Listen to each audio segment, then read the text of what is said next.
एफएमडीए यानी Faridabad metropolitan development authority की सुस्त चाल के चलते फरीदाबाद के लोगों को काफ़ी परेशानी उठानी पड़ रही है। हम फिलहाल भड़कल फ्लाईओवर पर खड़े हैं, जिसको रेनोवेशन का काम शुरू 1 महीने पहले किया गया था और उसको पहले चूँकि सड़क जो बनाई गई थी उसको पहले यहाँ से एक लेयर को उखाड़ना था और उसके बाद में इसको कंप्लीट करके देना था। लेकिन 1 महीना बीत जाने के बाद में भी आप देखेंगे तो ये काम ऐसे ही अधूरा पड़ा हुआ आपको दिखाई देगा। पूरी परत भी अभी तक इस सड़क की नहीं उखड़ पाई है। इसके पीछे बताया जा रहा है कि जो लेयर है वो मोटी लेयर है और मशीन से उखाड़ना उसको मुश्किल हो रहा है और इस बीच में इस लेयर को उखाड़ने वाली मशीन भी एक बार ख़राब हो चुकी है। लेकिन अगर आप देखेंगे तो यहाँ अब फिलहाल एफएमडीए की तरफ से कोई भी ना तो ठेकेदार और ना ही कोई अधिकारी आपको दिखाई देगा। अगर परेशानी की बात करें, चूँकि रेनोवेशन इसका होना है, इसके साथ साथ में नीलम फ्लाईओवर और भड़कल फ्लाईओवर का भी रेनोवेशन होना है।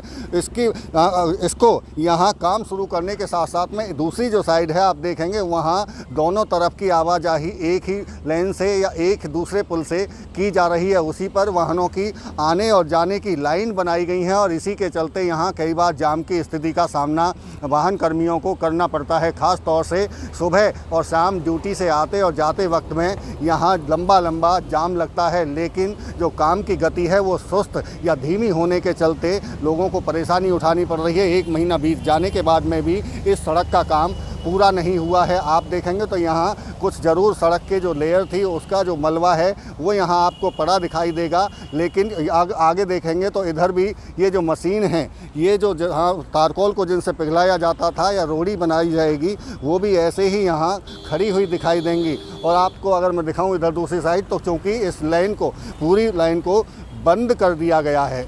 आप देखेंगे आगे दूर तक बैरिकेड लगा के इसको बंद कर दिया गया है। पूरी तरह से आवाजाही बंद है। लेकिन आवाजाही बंद होने के साथ साथ में चूँकि काम इस पर अभी नहीं हो रहा है और अगर हुआ भी है तो बेहद धीमी गति से ये जो काम हुआ है, इसी के चलते अब लोगों को परेशानी उठानी पड़ रही है। चूँकि पुलिस की तरफ से भी एडवाइजरी जारी की गई थी कि दूसरे लाइन से गाड़ियों को निकाला जाएगा और ये जल्द ही पुल बनकर दोबारा से रिपेयर होकर तैयार हो जाएगा। लेकिन अभी तक इस पुल की देखेंगे आप तो कहीं भी काम दोबारा से रेनोवेट करने का शुरू नहीं हुआ है। क्योंकि पहले लेयर को उखाड़ना है और उसके बाद में ही इस पुल पर नई परत डाली जाएगी। लेकिन अभी तक हालात आप देखेंगे तो जस की तस यहाँ बने हुए हैं। ऐसे में सवाल एफएमडीए पर उठता हुआ दिखाई दे रहा है कि आखिर अगर इतनी धीमी गति से काम करना है तो फिर लोगों को परेशानी का जो सामना करना पड़ रहा है, इसका जिम्मेदार कौन है।